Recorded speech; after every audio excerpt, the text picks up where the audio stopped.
Or nidgier than sun, stronger than dog, it's Fugcast. If there's cream on the stumps and egg on the bat, then there's a good chance we'll win. But beneath the thick layer of blubber beats a rubbery Saxon heart riddled with holes. Every hole is indeed a goal, including my tiny round mouth. So start packing it with rubbery processed cheese and rubbery processed egg. When you hear me shout, "This is a rubbery!" you must put your hands on your head and explore your scalp. You should find a small indentation in which lies a small button. Press the button to open the vault. But wait, I didn't say Simon Says. IN other news, Simone says, and of bag, and Esinome says egg of eye. Is it a riddle? Yes, it's a riddled with holes, just alike the Swiss pizza that Non-Mom used to make. Like a skateboard wearing shades, or a baseball cat riding a skateboard, this shome is served ice cool with a slice of lenham in a tall thin glass that's so tall and thin that you can't actually drink from it. And as the glass shatters in your strong builder's hand, so does the metaphor. A new fetamorph, Inetta's the brain anus. This show is a wet cloth wiping dried excrement from the brain anus. 3 new words emerge from my mouth anus. Welcome to Shrove. Hello and welcome to Fugcast. This week, live from Anriston Village Hall. We're not, and it's not, but by recording myself electronically several times and through the clever use of reverb, we, and I mean I, can pretend that it is. I was hoping for a better turnout, to be honest, but then I didn't promote it that much. In hindsight, getting my 4-year-old daughter to design an A6 flyer and putting it on the board in the newsagents probably wasn't the most effective marketing.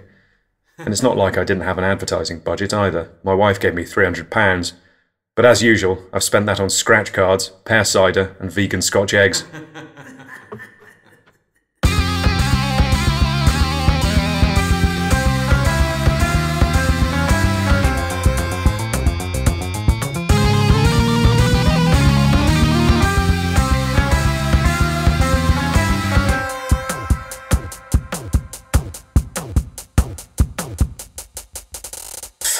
Right, let's get a bit of crowd participation going.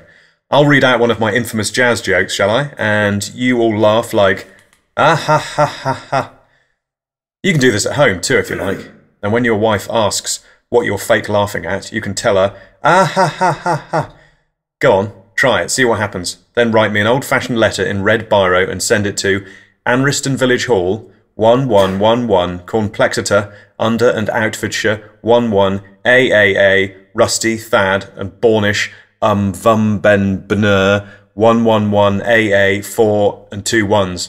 I won't read it, but send it anyway. Okay, let's have a look in my leather-bound jazz joke, Banook. Yes, I did say Banook as opposed to book. It's similar to book, but with an extra N. Right. Here goes. You ready? Say yes. Yes. Miles Davis is in a restaurant with Charlie Bingus. Miles Davis is in a restaurant with Charlie... Do it, mate. Miles Davis is in a restaurant with Chargy Bingus and Ethel Reed Cliffhammer. Can I take your order, sir? The waiter asks Chargy Bingus. Bigness. I'll have the upright sea bass with trompet mushrooms served on a glass bongo, please. We'll have the same, Miles and Ethel say in unison. And that's it.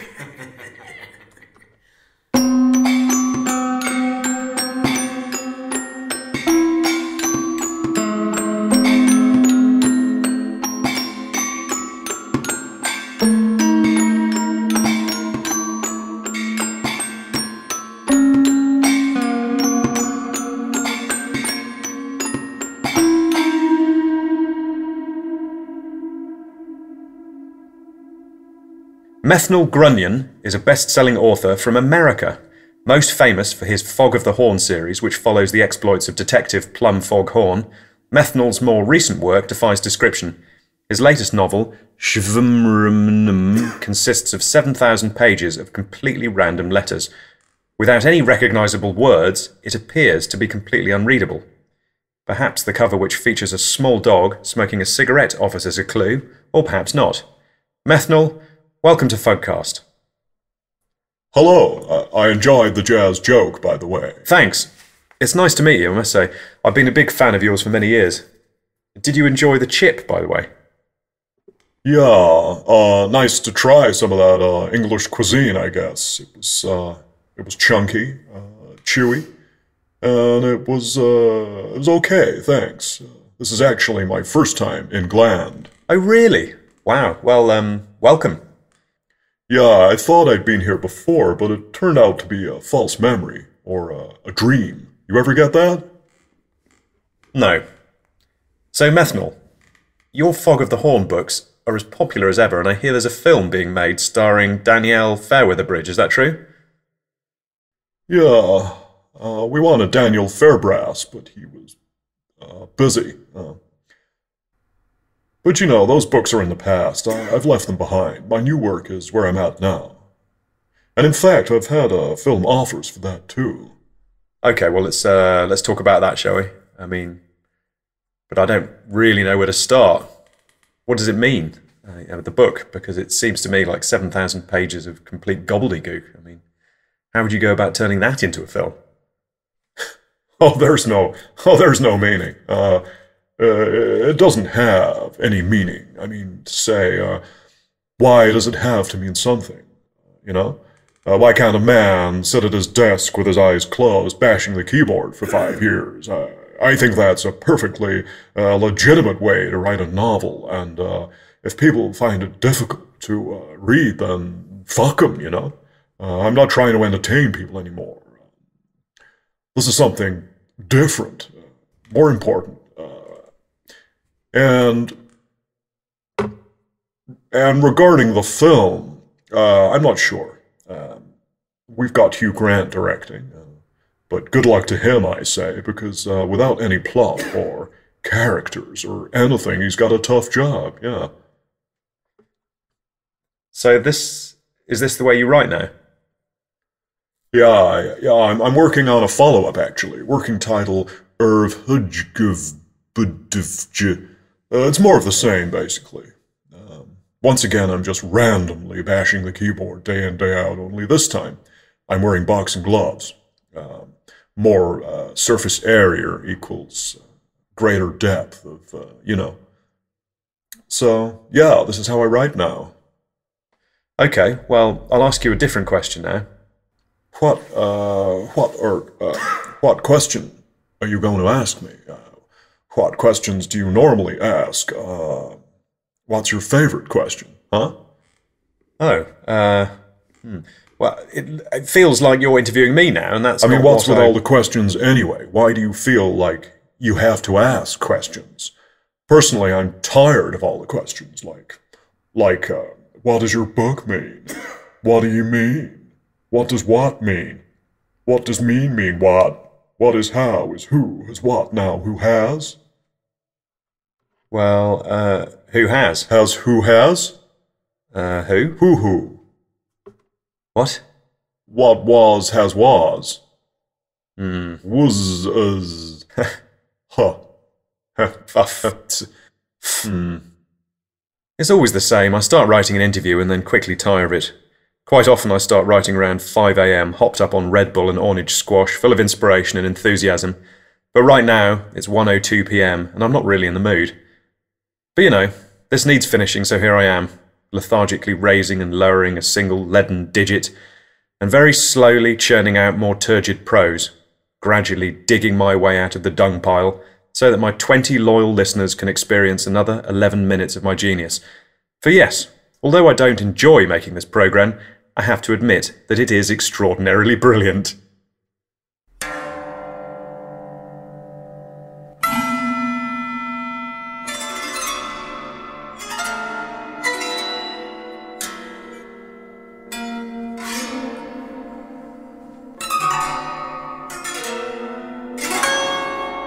A man came up to me on the street the other day. "Hey, you that guy from—" But I held up my hand and showed him my tattooed palm, which says, "Shh," in Corn Pop's font, and he slunk away. Due to the success of this podcast, I'm being recognised more and more, and I don't like it. So if you see me in your local pub, nursing a float of orange squash, just pretend you haven't. I'm a deeply private person, and I'm not remotely interested in what you have to say. You may think my latest pamphlet is a work of genius, And whilst I would agree with you, I'm not moved by your appreciation. I look a lot like the TV rapper Tony Cousins, and exactly 50% of the times that I'm accosted by a member of the public is because they've mistaken me for him. When this happens, I simply roll up my trouser leg, revealing my milky white thigh on which is written, "Am not Tony Cousins," in shrunken rooster font. How do I look? You look like that guy over there, you look like his chair, you look like a C.G.I. pear. How do I look? You look like my ice cream clone, you look like a phone, you look like DCI Plumstone. Hey! Are you that guy from? Hey! Are you that guy from? I am that guy, but I'm not from. Hey! Are you that guy from? Hey! Are you that guy from? I am that guy, but I'm not from.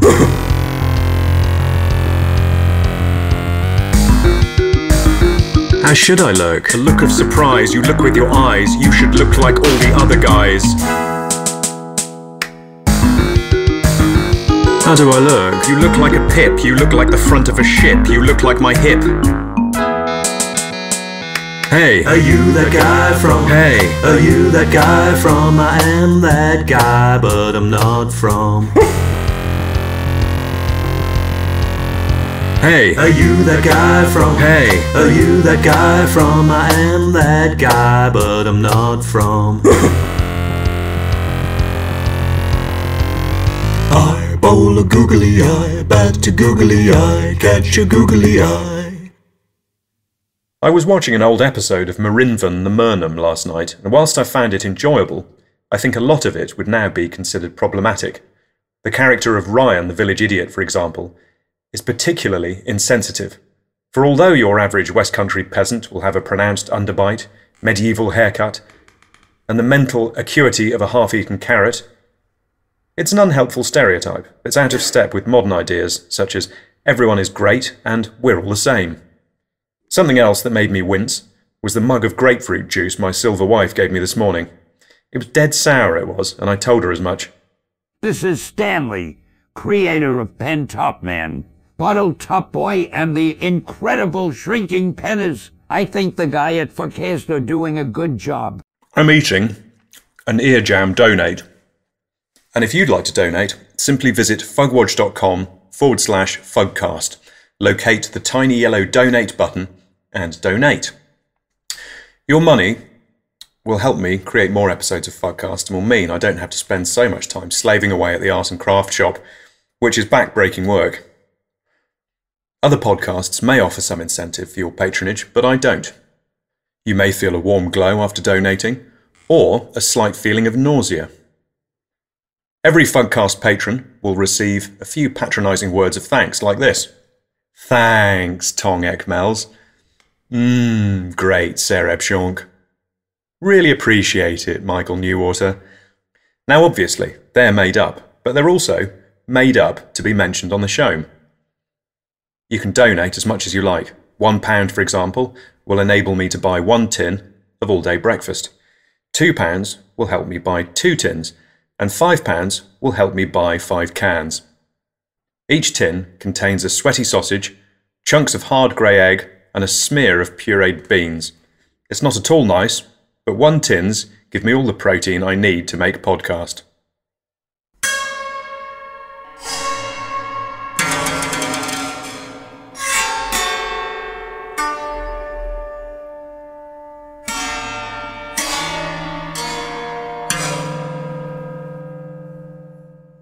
I walked past a cafe the other day. There was a short, fat guy with a bright grey beard sitting outside, and it suddenly occurred to me that maybe that's what I look like. I don't tend to think of myself as short, fat, or hirsute, but on closer inspection it seems likely that I am. The man turned round, looked me up and down, and I could see that he was thinking exactly the same thing. I'm Schmurfel Follifsfun. And I'm Paula Paulfelson. And we are Schmorforfelson. It's a podcast within a podcast within a podcast. And every week, we fall face down in a pool of drool. Totally. In this show, we cover everything from half-baked ideas to inane waffettering. We got you covered in glitter, and we're covered in Labrador feces. Yeah, and don't forget my Baron Bum Larson impression. Hello. So for a thin slice of gluten-free convo, Or a Glen Glee of Gloken Glee Glongelson. make sure you check out Schmorforfelson. Hello. How'd you like these apples? Pip sticks 2 new apple magnets on my suit of armour. Oh yes, they're lovely. What variety are they? This one's Ornos Volscott and the other's Polsbury's. Great, well, thanks I guess. But Pip is holding out a porcelain hand. Well, they did cost me 20p each, so... Oh yes, of course. Do you accept Bitcoin?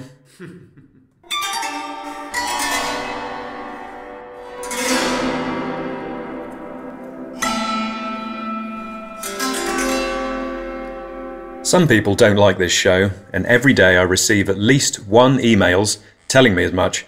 A recurring complaint seems to be that none of it's real, and another is that it doesn't make sense. May I suggest that if you want to listen to a real podcast with actual guests and a coherent narrative, you check out Caveman Cave with Jolsh Remorgan. He's a man's man, and although he's a bit of a Dumbo and his show is 95% adverts, he and it are real. Well, they're not, but let's say they are. They're as real as any other fictional show or host, as real as my 12-story hat or my flaming fisherman's blouse, as real as the inhabitants of Zaxor Prime, one of the tiny planets that orbit my noggin. They've become quite advanced in the last few minutes and have just sent a rocket to their neighbouring planet, Galvaxusestradorvex or Balexelvex. I'm going to have to vaporise them with my ray gun before they go interstellar. That may mean I destroy myself in the process, but so be it.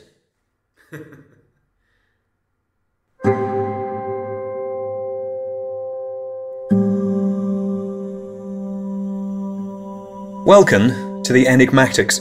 Welcome to the enigmatic section of the Fugcast. Welcome to the enigmatic section of the Fugcast. It's a brand new space to explore the mysterious and puzzling aspects of you and your life. You're at the Floating Lion Brewery, where you work as a security guard. There's never much to do, and so you get a lot of time to read. Today you're struggling to read the latest pamphlet by Ob Orbenso Benson, titled Cur Bono Benson. It doesn't seem to make any sense. A pile of random letters here, a mysterious symbol there, words and non-words climb up the spine of the book and down your trousers of the book. It seems utterly impenetrable. Sheesh. You lower the pamphlet and, blimey, there's a beautiful lady sat opposite staring right at you. Is that a smile? Hard to say. You try a very slow wink and she seems to respond with a minute inclination of her head. Is something happening here? Or are you imagining it? Like that time you imagined you saw Hoke Horgan pushing a shopping trolley laden with Prosecco and kettle chips through Tescootbury's in O'Carrollton. Using your little finger, you draw a capital B in the air. This causes her to raise an eyebrow all of 2 millimeters. You throw Coulson to the whinge, and now you're drawing an E followed by another E, an E, 2 more S, and a L. Both of her eyebrows jiggle, her mouth opens and closes like a goldfish, and she leans over and speaks. Hi, how do you know my name? What, Beale? Your name's Beale? I didn't know that was a name. I was just improvising. Do you fancy going for a squash when my shift ends? No thanks. Okay. And you pick up the pamphlet and resume your unenjoyable read.